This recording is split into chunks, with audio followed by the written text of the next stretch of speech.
नमस्कार विद्यार्थी मित्रांनो, सीईटी बाय ग्लोबल ऑनलाईन मध्ये सर्वांचं स्वागत आहे. तर विद्यार्थी मित्रांनो, तुम्ही जर महाराष्ट्र MBA सीईटी 2026 साठी तयारी करत असाल, तर हा व्हिडिओ तुमच्यासाठी अत्यंत महत्त्वाचा आहे. बघा, लवकरच आपले परीक्षेचे अर्ज आता सुरू होणार आहेत. सो त्यासाठी आपण तयार आहोत का? आपण अर्ज भरण्यासाठी एलिजिबल आहोत का? आपली पात्रता आहे का? या सर्व गोष्टी आपण आजच्या सेशनमध्ये बघणार आहोत. त्यासाठी तुम्हाला व्हिडिओ शेवटपर्यंत बघावा लागेल. आणखीन एक महत्त्वाची गोष्ट म्हणजे येणाऱ्या एक्झामिनेशनमध्ये जास्तीत जास्त मार्क्स मिळवून बेस्ट MBA कॉलेजमधून जर तुम्हाला MBA पूर्ण करण्याचं स्वप्न पूर्ण करायचं असेल, तर आजच आपली नवीन बॅच जी आहे ते जॉइन करा. येत्या 10 नोव्हेंबर पासून आपली नवीन बॅच सुरू होत आहे. तुम्ही आजच तयारीला लागा. या बॅचमध्ये आपलं MBA CET 2026 च्या एक्झामिनेशनसाठी पूर्ण तयारी होणार आहे. यामध्ये आपले लाईव्ह सेशन्स असणार आहेत, जो आपला पूर्ण सिलेबस मराठी प्लस इंग्लिश या लँग्वेजमध्ये पूर्ण केला जाईल. म्हणजेच एक्झामिनेशन आपली इंग्लिशमध्ये असते, त्यासाठी प्रिपरेशन आपण मराठीमधून करणार आहोत. रेकॉर्डेड सेशन्स तुम्हाला यामध्ये मिळणार आहेत. जर तुम्ही लाईव्ह सेशन काही कारणास्तव मिस केला, तर त्याचंच रेकॉर्डेड सेशन तुम्हाला मिळणार आहे. सो तुमचा कुठलाही पार्ट मिस होणार नाही. टॉपिक वाईज MCQ सुद्धा तुम्हाला त्यामध्ये मिळणार आहेत. फुल सिलेबस नोट्स आणि सगळ्यात महत्त्वाचं म्हणजे फुल सिलेबस मॉक टेस्ट, म्हणजे तुम्ही जास्तीत जास्त प्रॅक्टिस करून तुमचा सिलेबस कव्हर करा, तुमचा कॉन्फिडन्स बिल्डअप करा आणि त्यासोबत MCQ सीरीजचे PDF देखील तुम्हाला मिळणार आहे. ओके. तर या नंबरवरती WhatsApp मेसेज किंवा WhatsApp कॉल करून तुम्ही हा कोर्स जो आहे किंवा ही नवीन बॅच जी आहे ती जॉइन करू शकता. लक्षात ठेवा, येत्या 10 तारखेपासून बॅच सुरू होत आहे. किंवा या व्यतिरिक्त तुम्ही ग्लोबल ऑनलाईनचं ऍप्लिकेशन डाउनलोड करा. ऍप्लिकेशनच्या थ्रू सुद्धा कोर्स जॉइन करता येईल. बघा, प्ले स्टोअर वरती जायचंय, ग्लोबल ऑनलाईन सर्च करायचं आहे, असं ऍप्लिकेशन तुम्हाला दिसेल. इन्स्टॉल करायचंय, ओपन करायचंय ऍप्लिकेशन. ऍप्लिकेशन ओपन केल्यानंतर तुम्हाला या प्रकारचा डॅशबोर्ड दिसेल. डॅशबोर्ड मध्ये बघा, एकदम खाली या ठिकाणी स्टोअर सेक्शन आहे. स्टोअर सेक्शनवर क्लिक करायचंय.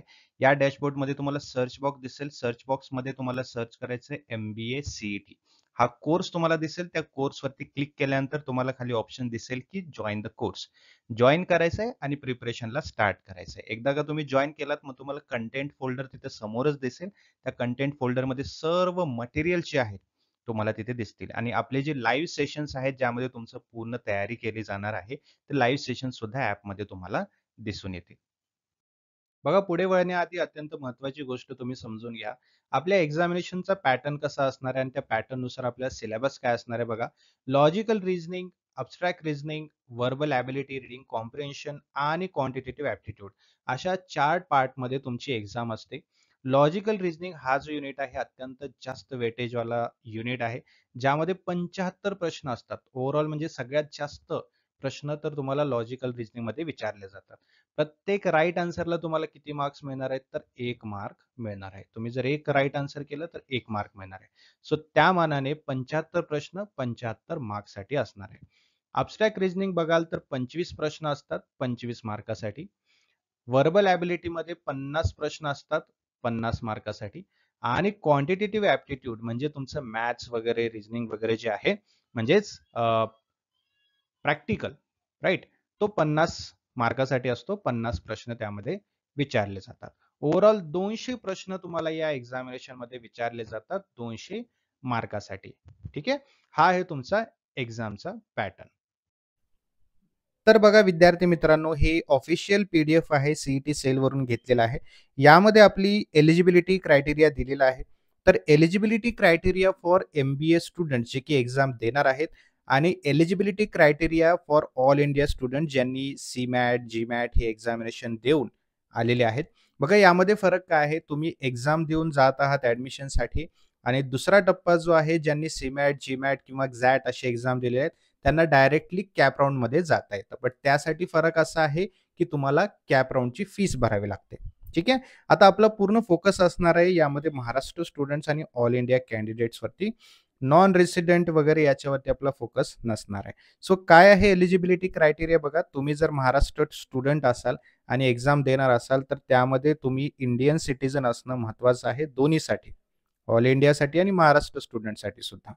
आणि त्यामध्ये तुम्हाला मिनिमम 3 वर्षाची बॅचलर्स डिग्री तुमच्याकडे असली पाहिजे. ठीक आहे. त्यामध्ये सुद्धा बॅचलर्समध्ये तुमचं ग्रॅज्युएशनमध्ये तुम्ही 50% मिळवलेले असले पाहिजे. किती? At least 50%. आणि तुम्ही जर कॅटेगरीमध्ये असाल म्हणजे एस-सी, एस-टी किंवा बॅकवर्डमध्ये असाल, तर त्यामध्ये तुम्हाला ॲट लीस्ट 45% असणं गरजेचं आहे. तुमच्या ग्रॅज्युएशनमध्ये तुम्हाला 45% असणं गरजेचं आहे. ठीक आहे.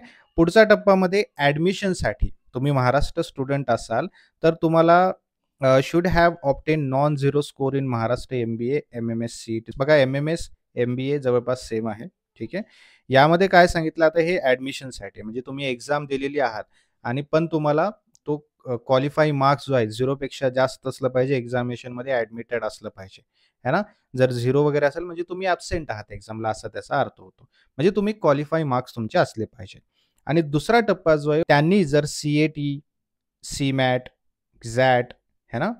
त्यानंतर मॅट, जी-मॅट असे एक्झामिनेशन्स जर दिलेले असतील, बरोबर आहे? तर त्यांना डायरेक्टली कॅप राउंडसाठी एलिजिबल ते असतात. म्हणजे ॲडमिशनसाठी ते एलिजिबल असतात. मग तुमचे ते मार्क्स जे आहेत ते कन्सिडर केले जातात. ठीक आहे? हे आहे तुमचं एलिजिबिलिटी क्रायटेरिया. आता यामध्ये मी एक्झाम सोबत तुमचं ॲडमिशनचं सुद्धा सांगितलंय. बघा काय असतं, की एक्झाम तुम्ही देऊन जर पुढे गेलेला असाल, तर तुम्हाला काउन्सिलिंग राउंड असतो. कॅप राउंड 1, कॅप राउंड 2, 3, 4 असे राउंड असतात. कॉलेज जेव्हा त्यांची क्वालिफाइंग लिस्ट काढतं किंवा मिनिमम क्वालिफिकेशन मार्क्स जेव्हा सांगतं, तर तुमचं पर्सेंटाइल तेवढं असेल, तर तुम्हाला कॅप राउंड 1 मध्ये ॲडमिशन मिळू शकतं. नसेल, तर कॅप राउंड 2 येतो, त्यानंतर 3 येतो, 4 येतो. अशा प्रकारे ॲडमिशनसाठी. ठीक आहे. मग त्यानुसार तुम्हाला काय करावं लागतं, कॅप राउंड्स द्यावे लागतात. ठीक आहे. मग यामध्ये कॅप राउंड 1 साठी फीस असते. जर तुम्ही एम-बी-ए, सी-ई-टी एक्झामिनेशन फीस भरून आलेला असाल, तर तुम्हाला कॅप राउंडची फीस भरायची गरज नाही.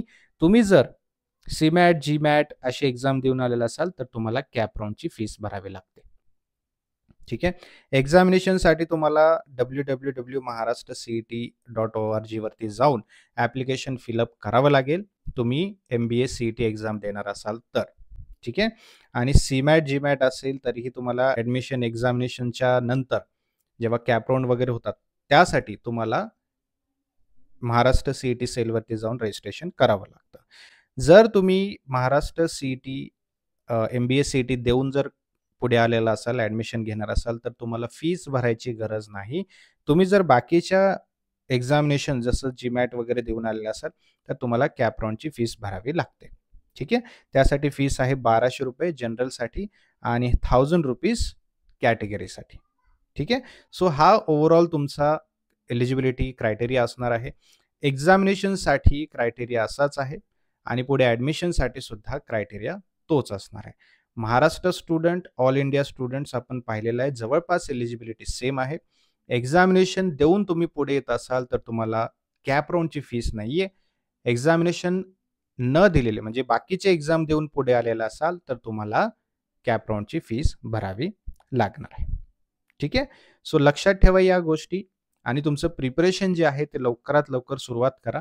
आपल्याकडे खूप कमी वेळ आहे आणि या कमीत कमी वेळेमध्ये आपल्याला पूर्ण तयारी करायची आहे.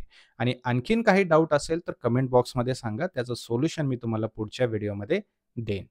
ठीक आहे. Thank you so much. Have a great day. See you in the next session.